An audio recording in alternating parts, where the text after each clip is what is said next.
Welcome to the Listen for Life podcast with Genevieve Richardson. Genevieve is a speech-language pathologist rehabilitating adults with communication challenges after a stroke or due to a neurological impairment. Get equipped with knowledge from experts in the field and professionals you need to know. We'll hear stories and experiences from others who are navigating life with aphasia. So, put your earphones in and take a walk outside. This isn't just a podcast. This is a community, a resource, and a support system. We're in this together. Do life. Welcome to the Listen for Life Aphasia podcast. Today, I have a very special guest. Kristin Schaffer Mendez is a speech pathologist, and I'm going to let her tell you about her. But we are getting into how do we support caregivers and how do caregivers support themselves? And Kristin has a special passion for caregivers and counseling. So we're going to get into the weeds here, and hopefully you all will come away with some action steps, knowing that there are people in the speech pathology profession that are looking at your mental health, your well-being, your whole person, for you being the caregiver, as well as your person who has aphasia. Kristin, thank you for joining us today. My pleasure. Thank you for inviting me. Would you tell us a little bit about yourself so people understand your background and how you came to be in speech pathology and your interest in counseling? Absolutely. Yes. So I worked professionally as a speech language pathologist for several years, and I have worked with people across the lifespan, but have really always gravitated towards working with adults with neurogenic communication disorders and partnering with families, with care partners as well. And I noticed while I was working clinically that a large proportion of the work I was doing was providing counseling and supporting patients, clients, families as they were navigating grief and loss and processing their new normal. Yeah. I've always been fascinated with research. I was digging into literature as a practicing clinician to find what does the evidence say and how do we as speech language pathologists provide counseling support. I wasn't finding a whole lot of information.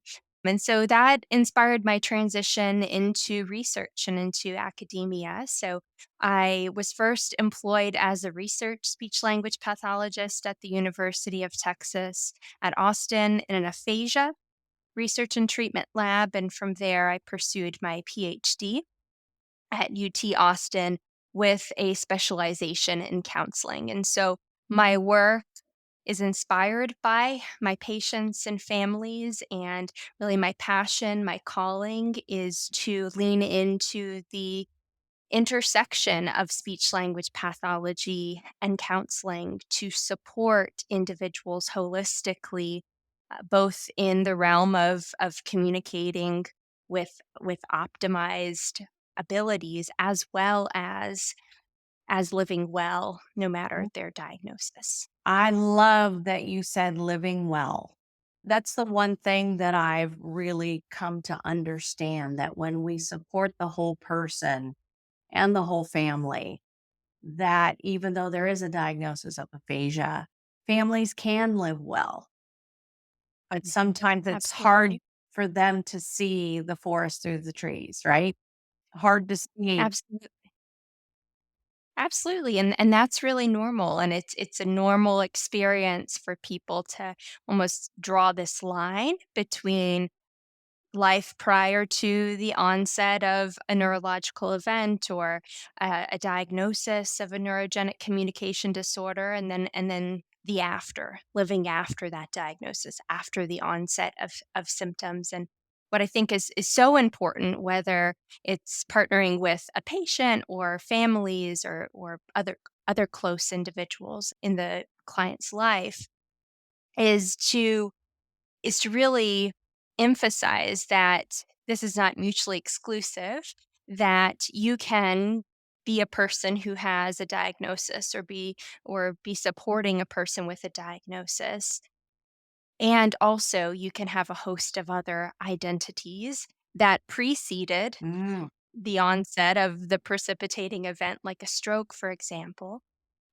Those identities, being a friend, being an aunt, being an artist, that persists. And now you have this additional identity. And so you're learning how to negotiate this intersection of a variety of different identities so that in turn you can live well with aphasia, with Parkinson's, with whatever the diagnosis is, or supporting somebody with that diagnosis. that's right. And I love how you talked about navigating these identities, as well as the intersection of adding in this new identity of having aphasia. Sometimes for someone within their first few years of having aphasia, they find that that's their only identity, and they've lost track of, or they've never mourned for some of those other identities, and they don't know how to make that transition. Mhm. Right. And it can be really hard, for example, if some of the identities, or a person's life values, hobbies that they were engaged in have a heavy emphasis on communication, for example.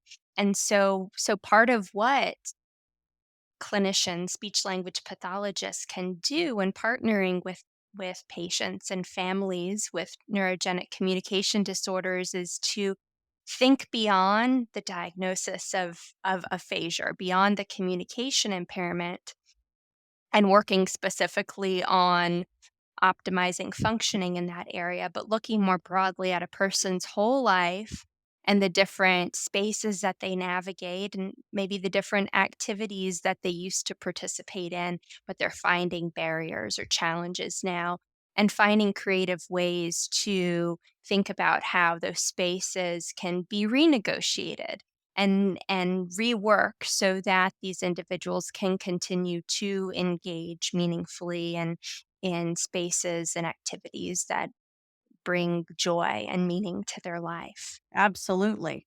So let's jump into a little bit of the counseling for the person with aphasia. And what are we looking for as a speech language pathologist? Because counseling in general, I remember when I was trained, we had a little bit of training in it. I'm sure in your university, you guys emphasize much more of that and how to recognize the needs of the clients that we're working with. And Yeah. how do we meet those kinds of needs? How do we see them? How do we know what to do about them? And how do we help? Yes, absolutely. So, one important point I'd like to make is that speech language pathologists do have counseling within their scope of practice. Absolutely. And so, there are specific ways that speech language pathologists can provide counseling. And specifically, if an individual or care partners, or those Mhm. care partners, caregivers would benefit from counseling, there are different ways that that might look. And so, speech language pathologists can provide informational counseling, otherwise known as psychoeducation, where the individual and their close others are being provided with information surrounding the diagnosis, surrounding the the ways to support and advocate in the context of a diagnosis. So, disease related Mhm. education, disorder related education, and counseling provided by speech language pathologists can be personal adjustment centered counseling, or in other words, emotion centered counseling Mhm. that is connected with the thoughts, the feelings, the behaviors that surround the diagnosis. And so, depending on a client and a care partner and where they are in terms of processing grief, processing mourning, the new normal, speech language pathologists can be attuned to the level or type of counseling that might be appropriate. But a clinician can provide counseling across the continuum of care from the very first session when they're screening or engage in an assessment to throughout the treatment phase and to the point of discharge. And what's also important to note is that it is really normal for individuals with neurogenic communication disorders and their close others to be feeling feelings of emotional distress and a variety of different feelings, sadness, anger, shock. And so that is an area that speech language pathologists can lean into as it pertains to that communication, cognitive, or swallowing impairment. That's the full gamut Mhm. of the speech language pathologists, the disorders that we treat. And then for speech language pathologists, it's also important that they are being aware in the context of providing counseling if maybe the experiences of their patients or family members might extend beyond the disorders that are being treated and maybe be impacting life more broadly. And then it would be within a speech language pathologist purview to lean into that, to talk some more about what a patient or family member is experiencing and administer a screening for to see if maybe there could be some type of mood disorder, anxiety disorder, something that is at play. And this can happen. This can exist in the context of having a a neurogenic communication disorder or caring for somebody who has that diagnosis. And so it's important for speech language pathologists to be aware of, be proactive Mhm. if it looks like there could be another underlying coexisting mental health need at play so that a person that they're treating or others that are closely involved in the treatment paradigm that their needs are being holistically met. Yes. So if we were to administer one of these screenings and it reveals that maybe they're at risk for depression, what would be the next Mhm. steps a speech pathologist might do from there? Yes, that's a great question. And I'm actually conducting research right now looking at interprofessional collaboration between speech language pathologists and mental health professionals. And what I would recommend is that speech language pathologists get a really good grasp of the mental health professionals in their community, in their town and do some research to see if there are counselors who have a background in counseling individuals with neurological communication disorders. And if not, then speech language Right. pathologists can pick up the phone and call counselors and even provide, maybe offer to take a mental health professional out for a cup of coffee and provide some information, some training regarding what the provision of counseling would look like and some different adaptations that can be provided so that communication is optimized. Absolutely. It's very challenging to find mental health professionals that have some experience, and it's a real need. It's definitely I serve lots of clients across the United States. I'm licensed in a lot of Mm, different states. And I've heard the woes from families that they can't find someone who knows, somebody that I am more than happy to get on the phone or if it's in my town to meet with a mental health professional and give them some ideas about aphasia and strategies to maximize communication. And if this happens, do this. If this happens, do mhm, this. That yep, was one of the reasons I really wanted to bring you on the show today and talk about counseling, because I think this is the next big evolution on how we support anybody who has a communication disorder. It's not just aphasia, it's primary progressive aphasia, it's dementia, whatever the neurologic condition is, we need to find help because mental health is just as important as any other kind of health. Exactly, exactly. And I truly believe that.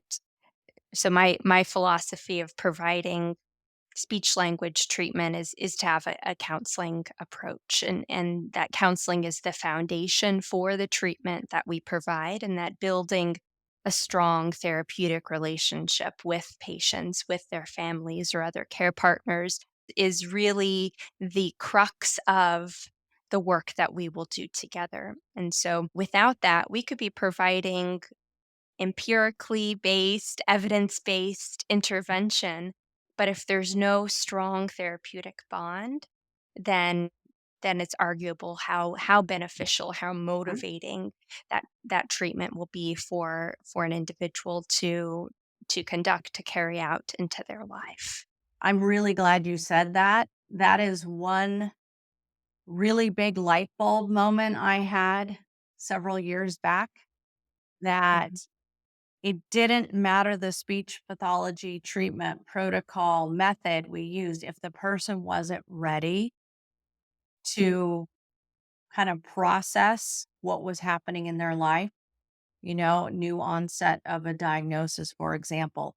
It was much more difficult to get carryover of whatever that treatment method we've been using. But if we can deal and help the person and their family cope and make steps towards coping and finding that light at the end of the tunnel, finding that hope Mhm. and belief that they can move forward, Mhm. then we are far more effective as clinicians. And Mhm. they're going to Absolutely. get back to they can get back to life. Mhm. Absolutely. Such an Absolutely. I completely agree. Yeah. interesting spot. Yeah. Well, let's pivot a little bit and talk about caring for the caregiver, because I know that early on in my training and working with aphasia, we focus so much on the person with aphasia that often whoever their significant other is, partner, spouse, best friend, adult child. I'll just use care partner just as a generic term to kind of encompass all that we don't always stop and look at what are they going through. The person with aphasia may have a new identity to integrate, but Mhm. so does that care partner. And it's just as important to look at as the treatment for the person with aphasia. Yeah, absolutely. Yeah. When I think about the therapeutic dynamic, I I think traditionally, if you look at the medical model, there's some type of hierarchy of the doctor or the clinician being the expert, and then the patient being on a different tier. The way that I view, and that I think a lot of others view the therapeutic alliance, the therapeutic relationship and team these days, is that there is no hierarchy. Everyone's an expert in their own right. Yes, speech language pathologists are communication experts and can diagnose and treat communication disorders. But patients with aphasia, with primary progressive aphasia or other neurogenic communication disorders, are experts in living with and navigating life with a communication disorder, and their care partners are experts in partnering with and supporting their loved one with this diagnosis. And so everybody has valuable insights to offer and bring to the table when looking at creating a plan of care that is going to have optimized therapeutic potential. And so if a clinician, if a speech language pathologist conducts a series of assessments and says, oh, there might be some challenges with auditory comprehension, for example, and word finding, for example, they could build a plan of care. They could develop goals that could directly target those areas that are challenging. But if there's no conversation with the patient, with family members, then they might be selecting goals that really are not that meaningful or valuable to a person's life, or might not really have the additional thought of, well, how is working on these areas going to then lead to functional gain outside of the walls Hmm.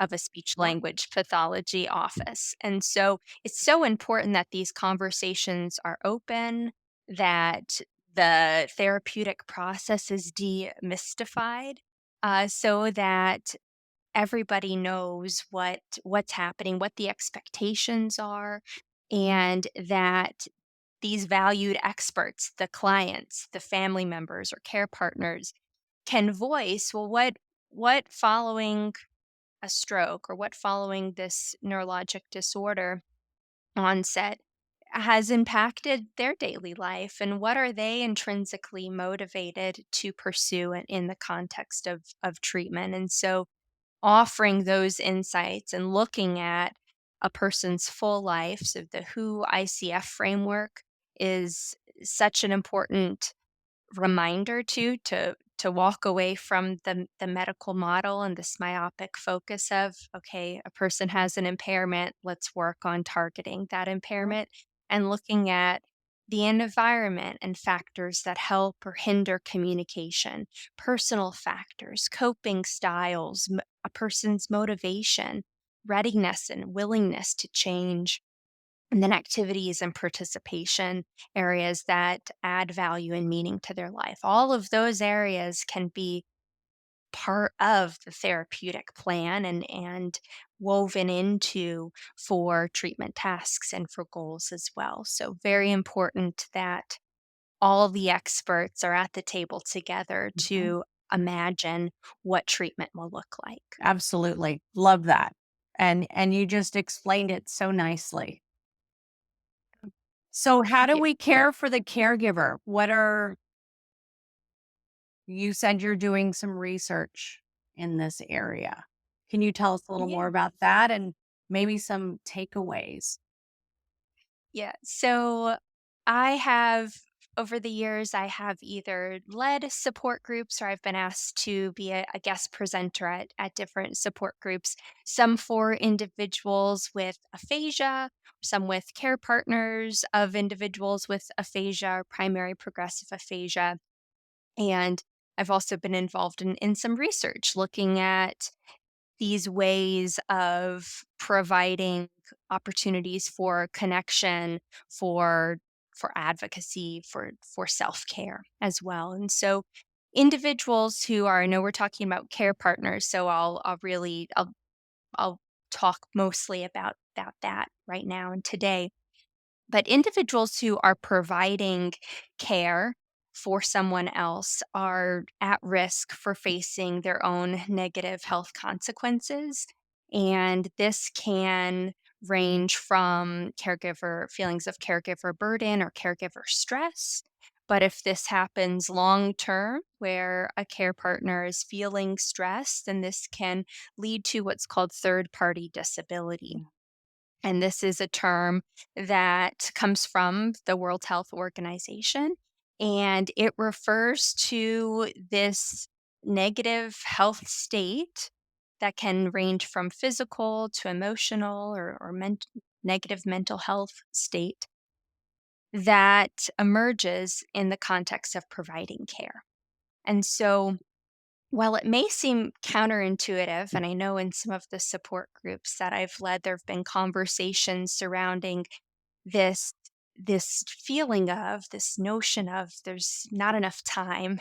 There's a scarcity Mhm. mindset, scarcity of time, that there's not time, that days are filled from morning to night with all of the caregiving needs. And so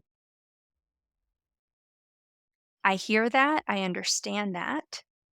And also, it's really important for all caregivers to take a close examination of their life and find in ways to provide themselves with opportunities for self care, opportunities to feel grounded, reset. And that might be on certain days just a moment Mhm. just a minute or two. Maybe it's walking outside for a few minutes, or maybe it's pouring a cup of coffee and sitting and enjoying that coffee in silence for a minute or two.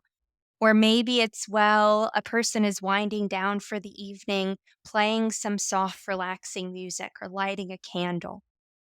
So, finding ways to build in these moments where one feels like their cup is being refilled. That's not a luxury. That should be a priority Agreed. every single day. Because if not, then we care partners, anyone who's in a helping profession as well, we run the risk of this state of burnout, or there are other terms like empathy fatigue, Mm. where we can actually feel the suffering of others and we can hold on to that. And that can then cause these negative health states that really require the services of a physician or a mental health professional. And so before we get to that state, we need to be thinking, we need to be rewinding the tape and really reading the landscape of our daily life and seeing where within our day can we carve out these opportunities, these moments for ourselves, Mhm. knowing that we need that so that we can optimize our health, so that we have the capacity to provide ongoing support to the person that we're providing care for. Because if a care partner's health is compromised, and that can have a direct negative impact on the quality of care provided by the care recipient. So there's this symbiotic relationship There. between the health state of the care partner and that of the person with aphasia or Parkinson's disease or whatever diagnosis. Yeah, you said it very well. What could be some steps? You talked about the scarcity of time. I recognize this. I recognize this Mhm. feeling. And just having had some very candid conversations with spouses, it's really difficult for them to figure out where can they carve out time.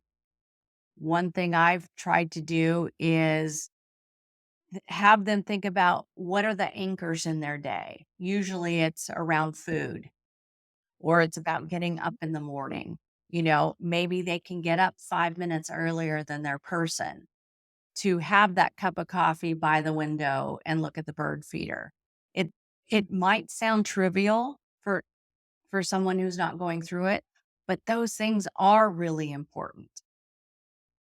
I've been going out to the backyard, taking off my shoes and just putting my toes in the grass for a minute and just think of one thing that's positive, even on the most stressful or exhausting day.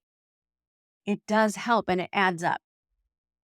Yeah, definitely. Yeah.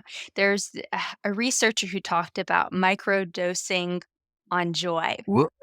And so I think that can really speak to anyone who is very busy, including of course caregivers, and thinking of how can you take one moment instead of letting our life and our days be this collection of one task after another, one responsibility after another. And we have this unexamined life where we can't remember what happened in the day or that day or the day before that. How can we add some moments we're really attuned to what's happening and really aware of these moments that put a smile to our face? And so maybe it's having a chocolate, if we love chocolate, and not just popping a piece of chocolate in our mouth and moving on to our next part of the day, but really savoring that piece of chocolate, closing our eyes, sitting down for a moment and savoring that piece of chocolate. Or as you were saying, looking outside and seeing the birds, listening to the birds chirping outside. And so just being fully present, fully aware and attuned, that can be a wonderful way to reset, to have a moment for self care. In addition, I would say that becoming aware, drawing our awareness to moments when we can notice physiologically that we are feeling stressed. Maybe our heart is racing, or we feel flushed in the face, or we have a feeling, a pit in our stomach. And knowing that this is a moment where our body is trying to tell us Yeah. that we're not at a place of homeostasis, we're not in a grounded state. And then in those moments, using some type of strategy, some type of coping mechanism that speaks to us in that moment. And so for some, it might be mindfulness, maybe doing some type of, if you have an app, for example, like Headspace or Calm or Insight Timer, there are a variety of different practices spanning from 1 minute to probably an hour or so. And so maybe in that moment you only have a minute, and so maybe it's playing some type of mindfulness guided meditation, for example, to help bring you back to a place where you feel more grounded. Or I'm a big proponent of the self compassion movement as well. So Dr. Kristin Neff and Dr. Chris Germer are two of the leading researchers for this whole element of this whole practice of self-compassion within the context of psychology, and also it's an offset of mindfulness. But self-compassion has to do with three concepts. One is that we are drawing awareness to moments when we are noticing stress, or we're noticing this is a moment of suffering, that we are being mindful of the moment, that we're not avoiding what we are Yeah. noticing, that we are leaning in to that feeling, that emotion, because what we resist persists. And if we can notice what's going on, we can name, there's a concept in psychology, name it to tame it. So if we can say, this is a moment of stress, this is a moment of suffering, this is a moment of frustration, it takes away the power of that feeling and the emotional intensity that we are feeling, and helps to move us down to a place of being more calm. And then the third part of self compassion is this notion that we are not alone in this experience, that everyone feels stress, suffering, sadness, frustration at some point. The circumstances might be different, but that common feeling is a common experience of being human. And so that can really help too, because being a care partner can be an isolating experience. And so sometimes it's important to remind ourselves that we're not alone. I love that. Those were some excellent points. And I'll definitely be looking into more of the research about self compassion. But I love that you talked about awareness. You have to recognize it first, that you have to name it to tame it. I think that is Mhm. really powerful, because I also think there's a bit of a fear with naming it because it might feel overwhelming. So if we can decrease that emotional attachment to something, then we can cope. Exactly. Exactly. Yeah. Tiptoeing around these feelings might intuitively feel like that's the best way to go around it, but really empirically research will show that if we can identify and really be real with ourselves of, this is what I'm feeling right now, and this is a practice, this can take time too, Yeah. for us to even be able to be aware of the connection between what's happening in the present moment, or what might come up for us in a moment. Maybe that harkens to past experiences or past moments. But the value is that we can know ourselves better, and then know how we can best be for ourselves as we would be for a friend. And so that's another part of self-compassion, is how would you treat a friend? Ah, And then think, well, then how should you treat yourself? And so often we treat our friends better than we treat ourselves, but really that's the root too of, if we're going to have the ongoing stamina to provide care for other people, then we have to treat ourselves well. We have to love ourselves. We have to find moments in our days to engage in self care, social connection, again, so that our cup is filled and so that we can continue in our caregiving role. Love that. So that was awareness, mindfulness, and then I got stuck after name it to tame it. What was the third And on sure, self-compassion? that common humanity, that we're not alone in our experience. That is Mhm. just so powerful right there because isolation is real when it comes to a communication disorder, whether it's for the individual with a diagnosis or it's the family that's caring for them. Wow, Yeah, and we're wired for we connection are. as humans, and so there's been research done. There's a white paper specific to stroke induced aphasia that talks about isolation and how being socially isolated, socially withdrawing from communication with others in the context of having aphasia has a host of negative health consequences, including that a person is at higher risk for having another stroke. And so there are also health repercussions and risks if a care partner is so consumed with care, being a caregiver, that they're no longer connecting with others, with friends, with family in whatever types of maybe hobbies or groups that they were previously involved in, because we're wired for connection. We need it. That's part of our humanity, is being able to be with others, connect with others. And that's where being involved in a support group as well really holds a lot of value, is that I've heard, for example, some care partners say, "Yeah, well, I'll meet up with my friend or my group of friends," but it's not the same anymore as prior to when my loved one had a stroke, for example. And when I talk about what I'm going through, they don't really understand, or a care partner might feel minimized in their experience, or just not really feel like they're able to be fully real, fully transparent about what they're going through. And so that's where, with support groups, a care partner can then be in the room either in person or virtually. There are a lot of virtual support groups as well. And be in the presence of other care partners who have a person in their life that has a neurological communication disorder.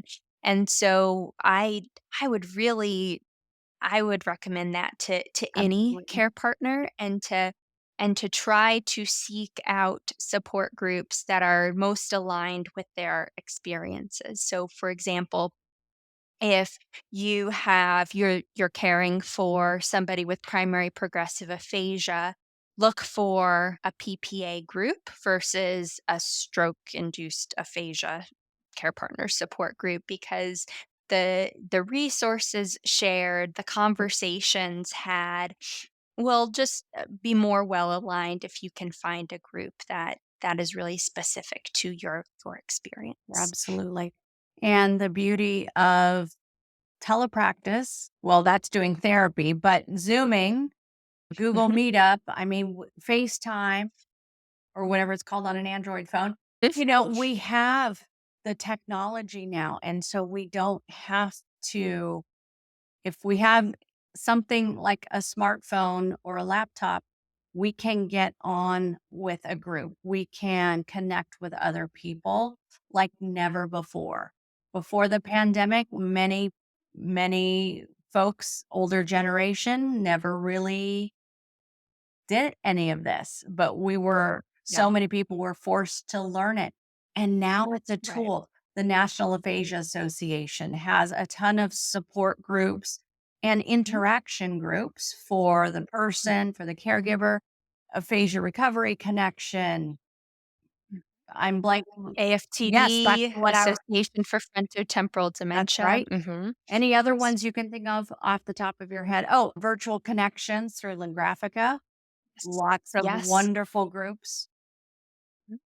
Yes, and even for care partners or people with aphasia or other neurological communication disorders, just looking in your community and finding the local university or universities and seeing if they have a support group. Sometimes they could be virtual, sometimes they could be in person, and sometimes they can be hybrid. And so looking to see within your community what might be offered is also a great way to get connected. Wonderful. Kristin, I want to thank you for sharing your experience and your knowledge and your passion for caring for not only the people with aphasia or a neurologic communication disorder, but also for their families, because it is about the My whole person. It is. My pleasure. It's been an honor to chat with you today. Thank you.